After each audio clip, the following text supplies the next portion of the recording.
নিঃসন্দেহে এনআইএ নেয়নি, সেই তদন্ত রাজ্য পুলিশ করছে, কোনো অসুবিধে নেই।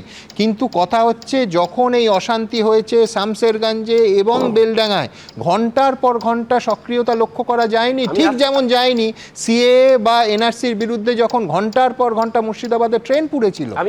আমি আবারও বলছি, শামশেরগঞ্জের ঘটনায় মূল অভিযুক্ত 5 জন, তাদেরকে এনকোয়ারি করে আরো 8 জন 13 জনকে গ্রেফতার করেছে, প্রডিউস করেছে, যাবজ্জীবন হয়েছে। আর এই ঘটনায়, বেলডাঙ্গার ঘটনায় 33 জন এখন অবধি অ্যারেস্টেড হয়েছে। এবার আমি আসি মূল বিষয়টায়। আজকে বিচারপতি ডিভিশন বেঞ্চে সূর্যকান্ত, জয়মাল্য বাগচিরা যেটা বলেছেন সেটা একেবারে আইনের কথা, সংবিধানের কথা। আর্টিকেল 14, দেখুন আমি আইনের ছাত্র নই, কিন্তু আর্টিকেল 14 যতটুকু আমরা বুঝি, বলছি equality before law and equal protection of ল।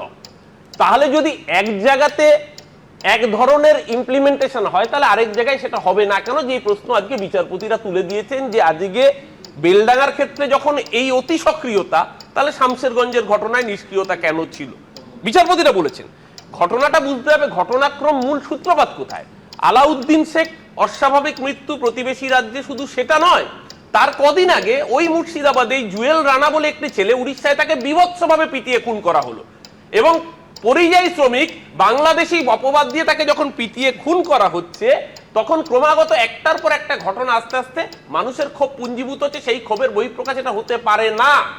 সেই জায়গায় আমাদের রাজ্যের পুলিশ, তোমার আমার রাজ্যের পুলিশ ঝাড়খণ্ডে গিয়ে তদন্ত করে বলেছে যে পুরোটা ভাঁওতা এবং পুরোটা গুজব। আমি তো সেটা বলছি, তিনি একেবারে আত্মহত্যা করেছিলেন, তার পেছনে বাঙালি পশ্চিমবঙ্গবাসী কোনো পরিচয়, কোনো ব্যাপার নেই। বলছি সুমন, যে যখন পরপর এই ধরনের ঘটনা ঘটে তখন রজ্জুতে সর্পভ্রম হয়, কারণ তার কদিন আগেই জুয়েল রানাকে পিটিয়ে খুন করা হয়েছে এবং সারা ভারতবর্ষে বাংলা ভাষায় কথা বলার অপরাধে বাংলাদেশে পর্যন্ত পাঠিয়ে দেওয়া হচ্ছে। সোনালী খাতুন নিয়ে তুমি ভীষণ অন্যায়। কিন্তু আমি বলছি, যখন রজ্জুতে সর্পভ্রম হচ্ছে, ঘন্টার পর ঘন্টা আগুন জ্বলছে, তখন পুলিশ কি চোখ বন্ধ করে থাকে? এইবার এখানেই আসছি। এইবার সেটাকে কাজে লাগানোর জন্য যদি কোনো রাজনৈতিক শক্তি পেছন থেকে মদত নিয়ে ল এন্ড অর্ডার ডিস্টেবিলাইজ করতে যায়, সুমন আমি একটা ছোট্ট উদাহরণ দিই তোমাদের চ্যানেলের সামনে। এটা হচ্ছে 2024 সালের ডিসেম্বরের ঘটনা। মুর্শিদাবাদের নিমতিতা রেল স্টেশন, সুতির সংখ্যালঘু অধ্যুষিত অঞ্চল। মুর্শিদাবাদের নিমতিতা রেল স্টেশনে বোমা রাখতে গিয়ে, প্লিন্টারে বোমা রাখতে গিয়ে হাতে নাতে ধরা পড়লো 2 জন বিজেপির নেতৃত্ব, মদন কুন্ডু এবং সাগর দাস। তারা সংখ্যালঘু পরিচয় দিয়ে সেজে বোমা রাখতে গিয়ে ধরা পড়েছিল। সেদিনকে এনআইএ এসেছিল, কেন আসেনি? কেন আসেনি? শুভেন্দু অধিকারীকে প্রশ্নের উত্তর দিতে হবে। এনআইএ কোথায় আসে?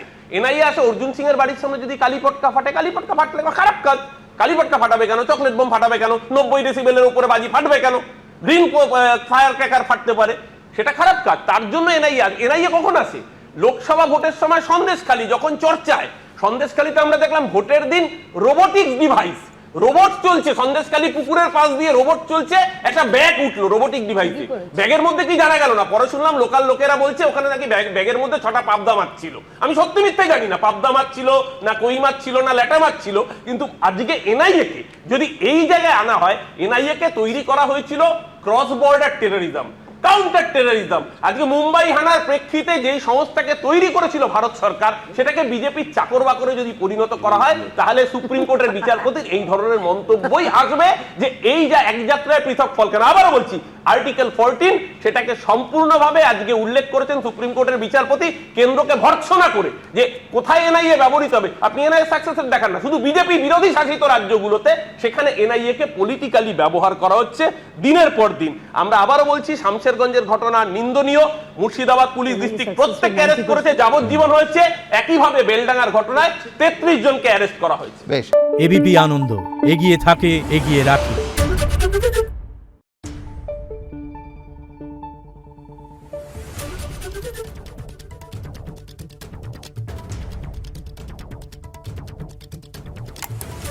Thank you.